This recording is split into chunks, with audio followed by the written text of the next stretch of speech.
Assalamualaikum warahmatullahi wabarakatuh. Yang saya hormati Bapak Dr. Aji Damanuri MEI selaku dosen mata kuliah metodologi penelitian. Di sini saya akan mereview ulang atau menjelaskan tentang materi yang sudah dijelaskan pada presentasi sebelumnya, yaitu pertama konsep-konsep penemuan ilmu pengetahuan. Bagian A yaitu ilmu pengetahuan adalah pengetahuan yang tersusun secara sistematis dengan menggunakan kekuatan pemikiran. Bagian B, proses penemuan ilmu pengetahuan. Pertama, dalam konsepsi agama, ilmu pengetahuan lahir sejak diciptakannya manusia pertama, yaitu Nabi Adam alaihissalam, yang kemudian berkembang menjadi sebuah ilmu atau ilmu pengetahuan. Kedua, secara ilmu teoritis, yaitu perkembangan ilmu pengetahuan selalu mengacu kepada peradaban Yunani. C. Cara menggunakan ilmu pengetahuan. Pertama, menggunakan metode keteguhan. Kedua, menggunakan metode otoritas.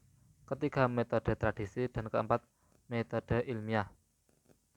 Dan selanjutnya presentasi kedua, yakni tentang konsep penemuan ilmu pengetahuan.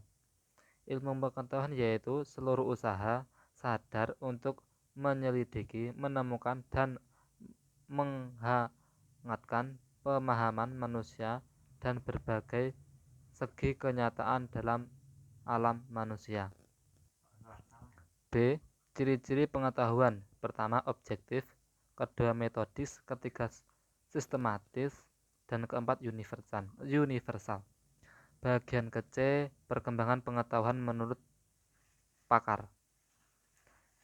Menurut George Mauly, membagi perkembangan ilmu menjadi 3 tahap, yaitu animisme, ilmu empiris, dan ilmu teoritis. Bagian D, posisi penelitian ilmiah, yakni penelitian sebagai sistem ilmu pengetahuan memainkan peran penting dalam bangunan ilmu pengetahuan itu sendiri.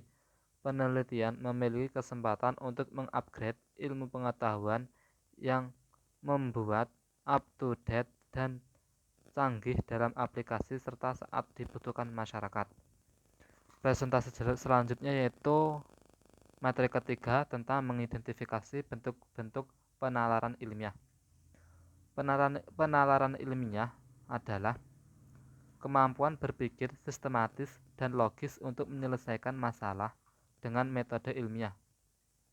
Jenis-jenis pendalaman ilmiah, penalaran ilmiah, yakni pertama penalaran deduktif, yaitu penalaran yang berdasarkan pada pengetahuan sebelumnya yang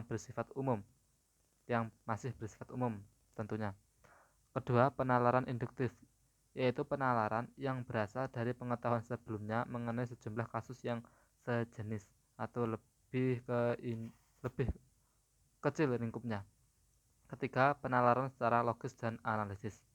Dan presentasi terakhir yaitu tentang mengidentifikasi bentuk-bentuk penalaran ilmiah. Pertama, silogisme, yaitu suatu pengambilan kesimpulan dari dua macam keputusan. Kedua, eduksi, yaitu penyimpulan langsung dari suatu proposisi ke proposisi dan dengan pengetahuan yang sama. Ketiga, indukasi, yaitu cara berpikir di mana ditarik kesimpulan umum dari berbagai kasus yang bersifat individual. Keempat, alternatif, yaitu silogisme yang terdiri atas premis mayor berupa proposisi alternatif.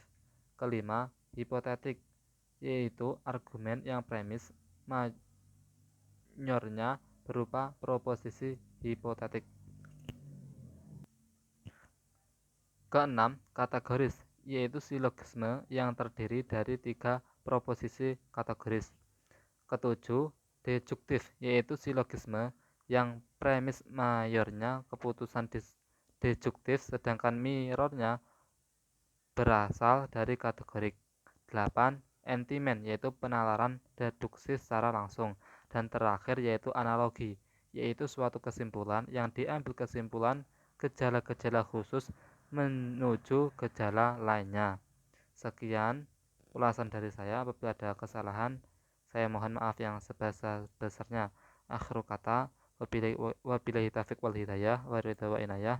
Wassalamualaikum warahmatullahi wabarakatuh.